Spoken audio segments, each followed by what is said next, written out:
Thank you for joining me. Today we are going to be discussing how to successfully root a fresh Plumeria cutting. First, if the cutting is fresh, taken within the last hour or so, you'll notice this sap, white sap that drips from the edge, so I recommend keeping a mat, something down. It does get sticky, a little messy. If the cutting was taken more than a day or so ago, it's usually nothing to worry about. The bottom will have began to callus over, kind of harden off, and shouldn't be any sap dripping. So before we get started today, I just want to go over the couple of items that we will need today in order to successfully begin rooting our fresh Plumeria cutting. Now, I've included links to all the items down below on Amazon, so you can easily click, buy the items, have them delivered to your door within 2 days, hassle-free. First, black 1 gallon pot.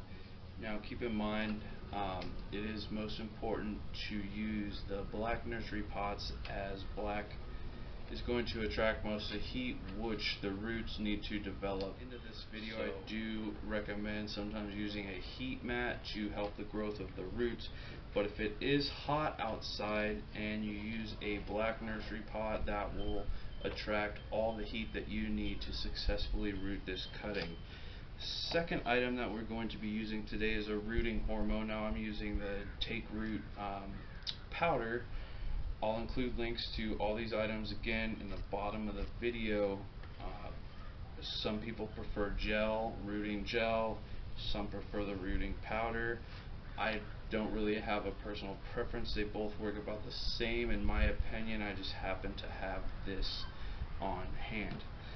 And the third and one of the most important items that we are going to be using today is dirtless soil.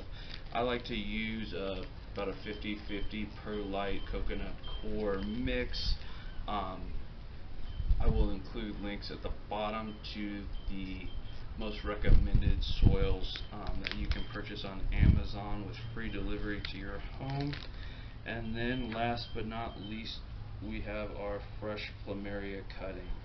Now, if the Plumeria cutting is fresh, taken within the last day or so, I do recommend letting it sit in a dry, cool place for about a week, maybe 2 weeks, till the bottom hardens off, what we call callus. That will help prevent a lot of rotting and other issues that you will get early on when trying to successfully root a Plumeria cutting.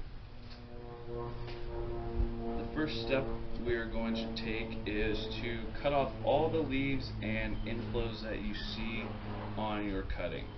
This is very important because if you leave all of the inflows and leaves, the energy of your cutting is going to focus on creating more leaves, and we want the energy to focus on building a strong, solid root system.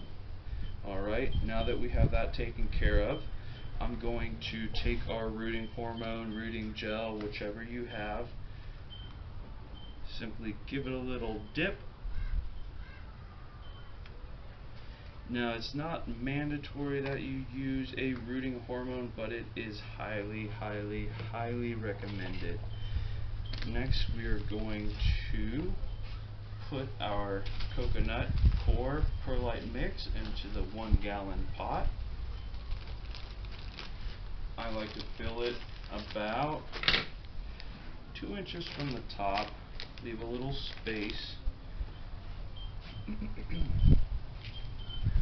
Okay.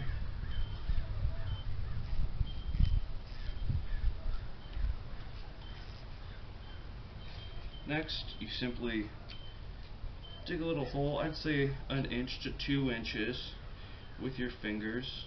Nothing too big. You don't want the rooting to go too deep to where too much of the stalk is underneath the dirt. That would potentially be a problem for rot. So about 2 inches should be enough to hold your cutting solid. If there are issues with your cutting falling over, Simply zip tie it to a stake and that will take care of the problem. So now we have our cutting minus the leaves, cut off the one inflow, and our coconut core perlite mix.